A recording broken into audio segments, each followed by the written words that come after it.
Hello everyone, myself Raman Deves. Today I'll be discussing the remaining part of three-phase induction motor. In the previous two lectures I have already covered some part.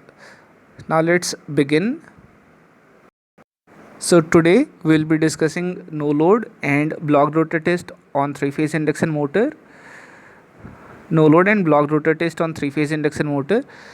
This no load test is similar to open circuit test and blocked rotor test is similar to short circuit test.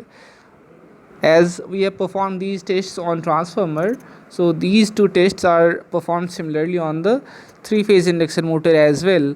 So we are just giving the name no load test, and it means that it is open circuit test, and blocked rotor test means it is short circuit test. Now we already know that open circuit test is performed at rated voltage.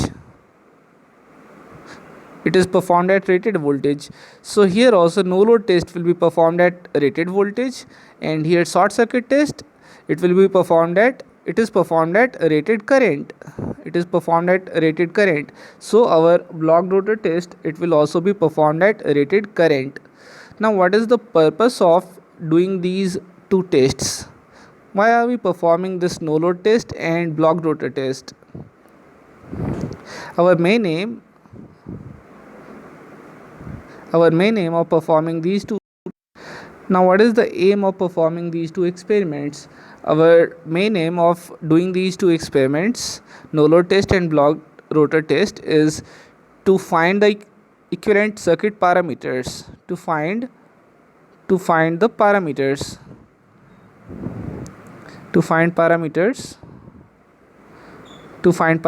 of the equivalent circuit.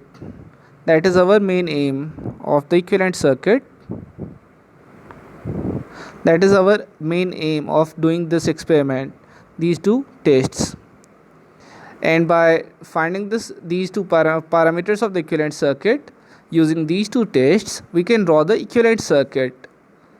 So we find the different parameters. By parameters we mean the stator circuit resistance, stator circuit reactance, then leakage reactance of the rotor, then rotor circuit resistance, then magnetizing reactance, and core loss component of the resistance. So these are the parameters which we need to find using these two tests, and after finding these parameters we draw the equivalent circuit. So that is our main aim, to draw the equivalent circuit after finding the different parameters. And after drawing the equivalent circuit we can also find the efficiency of the induction motor if we want, but our main aim is to find the different parameters and draw the equivalent circuit. Now let's see how can we find the different parameters. So first is no load test. Under no load test,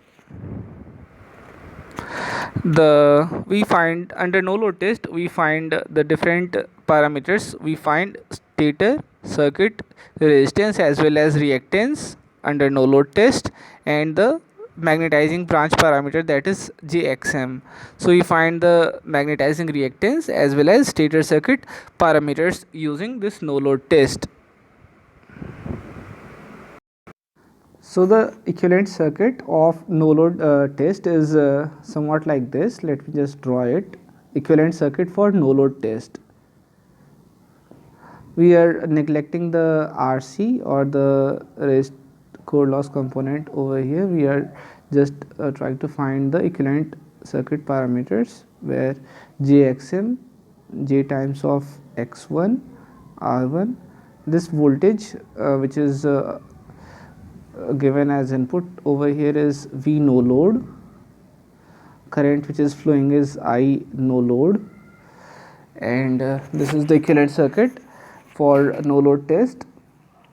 And we'll find the different parameters of R1, X1 and XM using this no load test. So the readings which we take from no load test is we are taking three readings. One is no load test current, no load test voltage, and no load test power. So from these two readings we find the different parameters. Let's see. So first we find no load circuit impedance ZNL, no load circuit impedance from the no load voltage. If we divide no load voltage by no load current, we find no load circuit impedance. So that is first thing which we find, and then after this we find the resistance under no load condition. So this is given by power under no load test divided by I square, the no load test current,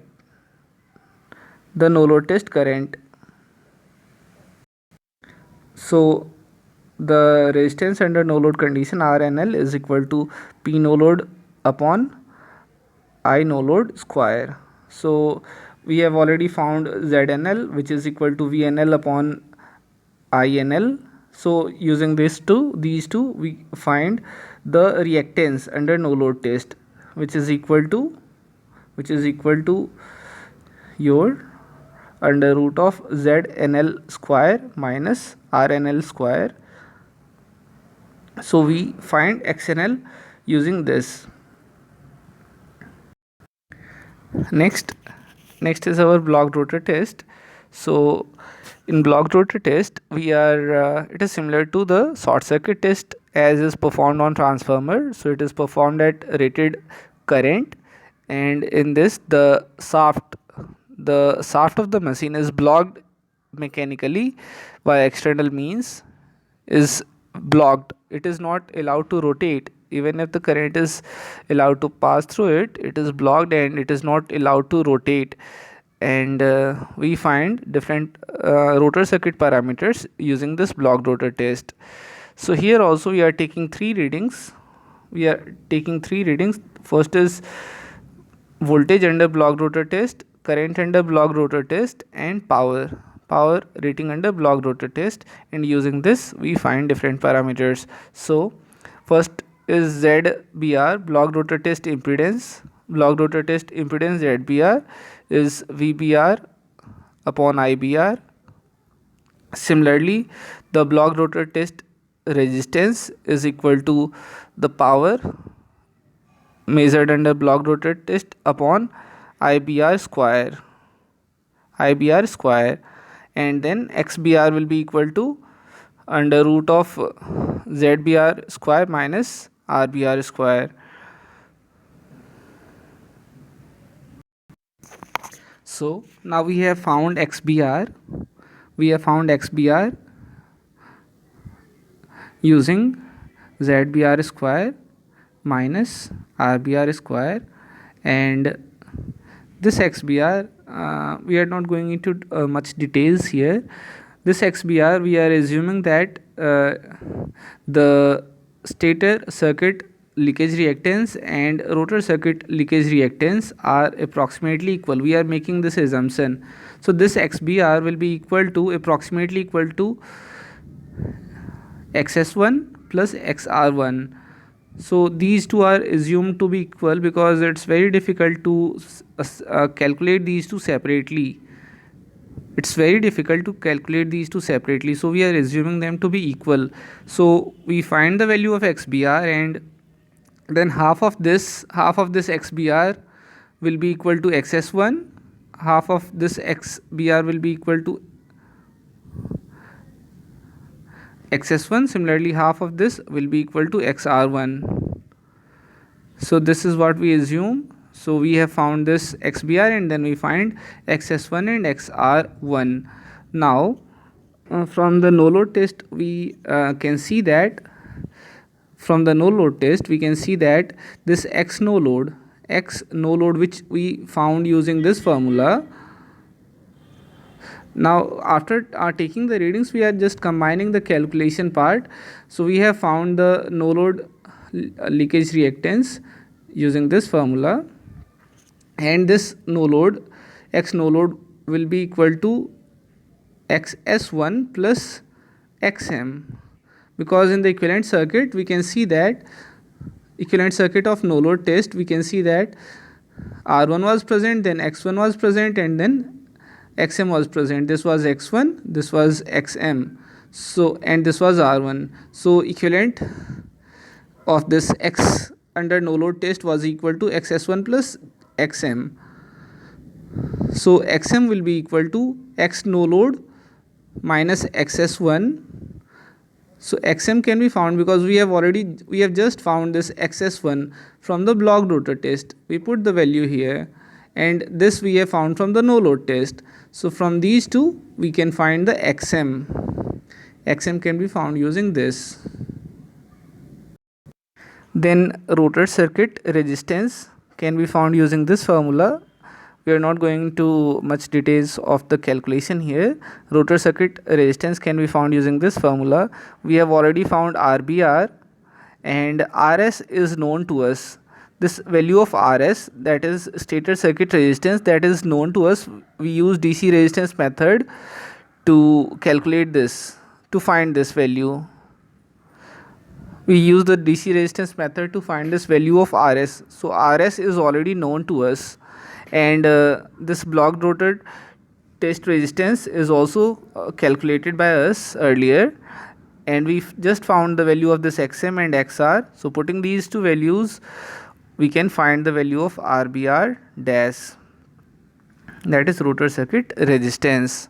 So all the parameters are found. We have found xr1, xs1, we have found xm, then rs is found using DC resistance method, and now we have found this RR dash. So all the parameters are found, and then we can draw the equivalent circuit or approximate equivalent circuit. Next topic is induction generator.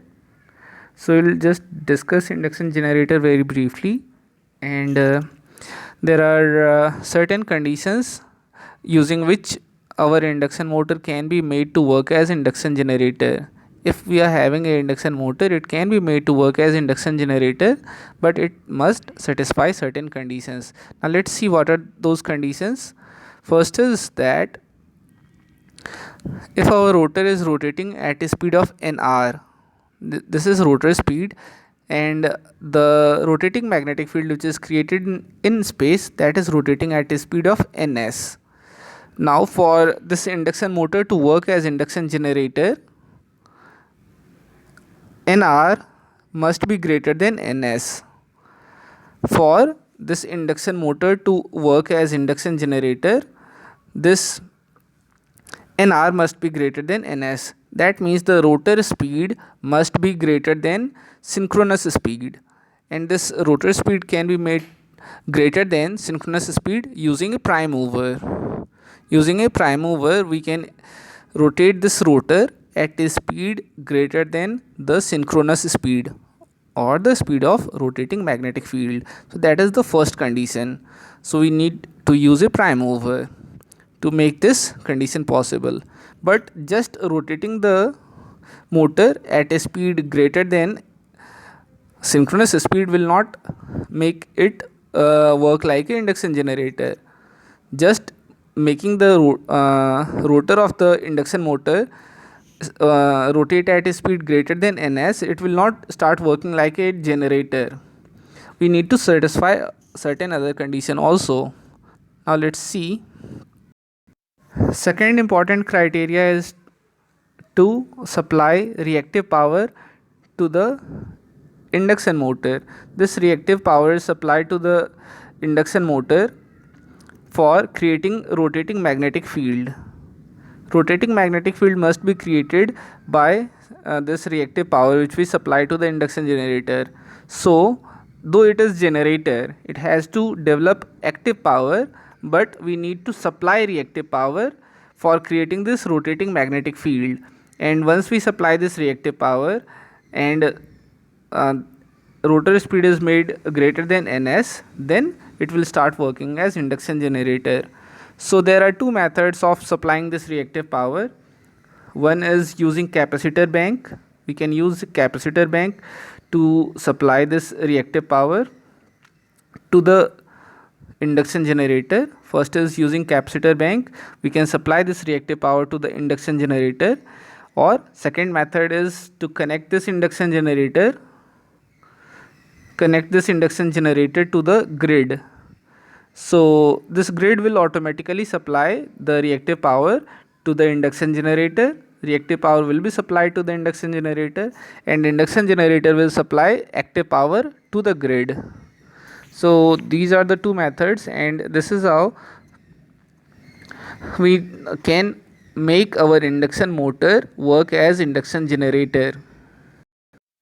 Now some of the important applications of induction generator are in windmill power plant. In windmills we are generally using induction generator only.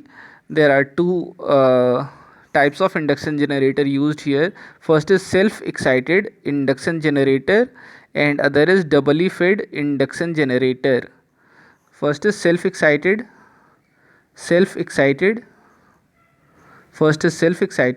induction generator. Self excited induction generator here. This is also used in windmill. Here capacitor banks are used to supply reactive power. That is why it is known as self excited. Capacitor bank are used to supply reactive power. That is why it is known as self excited induction generator. And other is doubly fed induction generator. Here the induction generator is connected to the grid, so the reactive power is taken from the grid and active power is supplied to the grid. So these are the two types of induction generators used in windmills, and hence the major application of induction generator is in windmills. And that's all.